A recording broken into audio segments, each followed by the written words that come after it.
In today's video, I am going to teach you how to apply an outline stroke in Figma. Start by opening your design. Have the frame or canvas visible so you can clearly see the elements you want to convert. Next, select the text or shape you are working with. You can click directly on a single layer or use the layer list. If it's easier to target the right object, especially in complex files. With your selection active, right-click and choose Outline Stroke. The moment you do this, Figma converts the stroke into an editable vector shape. Instead of a live stroke setting that you can toggle thicker or thinner, you now have a filled path that matches the visual width of the original stroke. For text, each character becomes its own vector shape. So letters are no longer editable as type.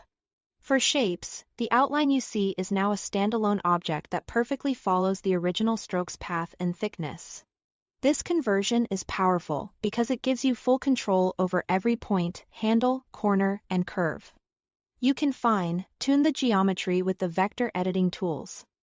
Adjust individual characters independently, and make precise tweaks that aren't possible with a live stroke.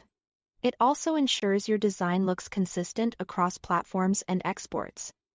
Since the appearance no longer depends on stroke settings that might render differently in other apps or environments, a few practical tips will help you get the best results.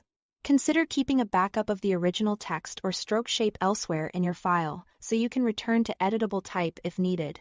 After outlining, remember that changes to stroke weight are no longer applied through the stroke panel, because what you see is a filled shape. If you want to refine the outline's look, use the vector tools to move points, adjust curves, or simplify segments. This is especially useful for custom lettering, logos, icons, and detailed UI elements where pixel-perfect edges matter. If you right-click and don't see the option, double-check that you have a text layer or a shape. With a stroke selected, the command appears when Figma can convert what you've chosen. That's all there is to it. Thanks for watching.